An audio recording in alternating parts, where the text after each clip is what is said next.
A few months ago, I was up in Truxell. I was going for lunch, and Miguel comes wandering across the plaza. Do you remember that, Miguel? Yeah, I remember that. And I said, Miguel, what are you doing? She says, I'm going to the dentist. I thought, what a brave man. I do not like the dentist, and I'm still waiting on some dental work myself. Yeah. But he had taken the time to go up there. How long did it take you to get there? Well, it took me about 2 hours. 2 hours to get to the dentist. Truxell. I would have given up, to be quite honest. No, my teeth are really hurting. But yeah, that's true. But thankfully he got his dental work done, and we bless God for that. And Miguel's been coming to Emmanuel on the Lord's Day, and so I've got to see him quite a number of Sundays. He's had to endure my preaching as well as being his chaplain or his executive director. I want to give you this. Yes. This is a memento at the end of the day, just as a record of the day that you graduated from the program here, Miguel. Okay. And so keep that and as a treasure for the years to come. But it's more important This is the Bible. that you get this. Yes. Right? Yes. This is the word of the Lord. Yes, it You is. know that. Yes, I know that. Hide it in your heart Right. that you might not sin against him. Yes. And I know that you've been taking it seriously. Yes, I'm taking it serious. And I bless God for that. And so we give you this, Miguel, as a gift. Right. It's the greatest gift we can give you. Okay. The word of the Lord, where Christ is revealed.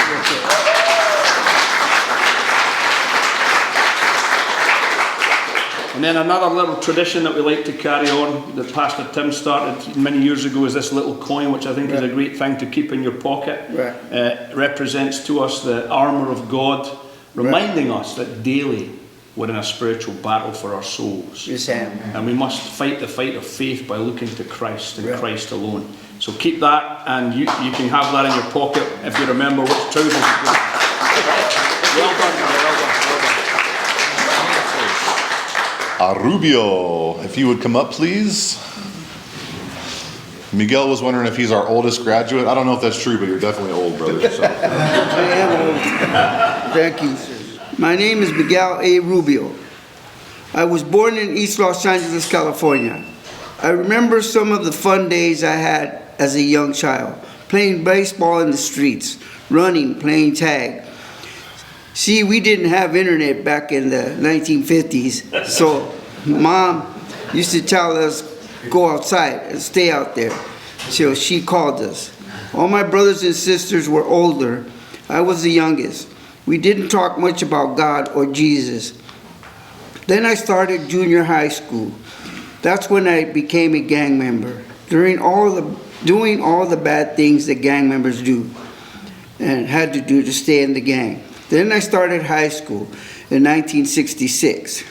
I hung around with the hippies, smoking pot, doing LSD, drinking beer, wine, having unsafe sex. My relation with God wasn't very good because of the things I was doing. Sure, I knew there was a God from the movies I had seen, but at the time, I didn't care. I was doing my thing. At times, I would ask myself, why would God let me do the bad things I was doing?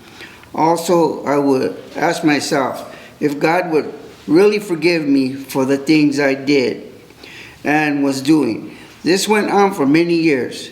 Then 3 times God sent Christians to me. First, when I was in the army. Second, when I was with the so-called homeboys.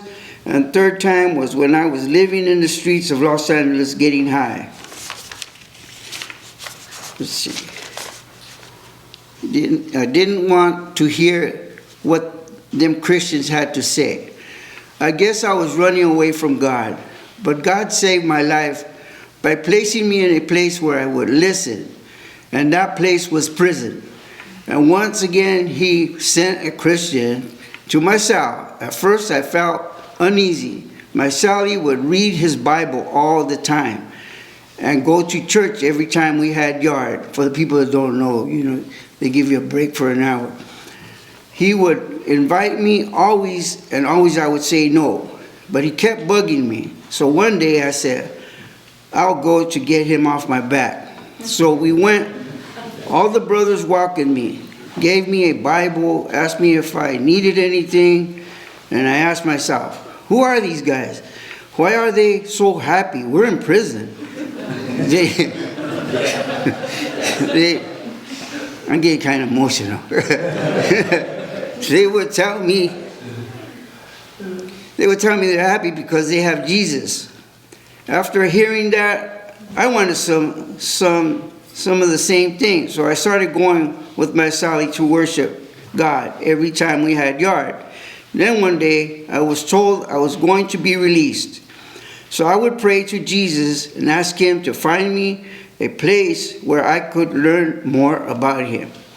And Jesus put me on a train to a town that I know nothing about, Sacramento, California, because I'm from LA, placed me in the front gate of UGM because Jesus knew this was the place I would learn about him.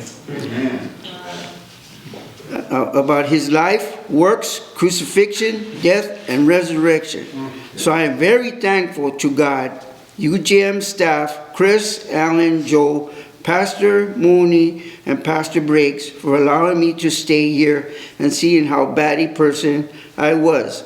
I'm still a sinner, but now I know that Jesus has really forgiven me my sins, and as long as I keep my eyes on Jesus, I have nothing to fear. Thank you all for showing me the love I have been looking for. Also, I cannot forget to thank the program men from 2025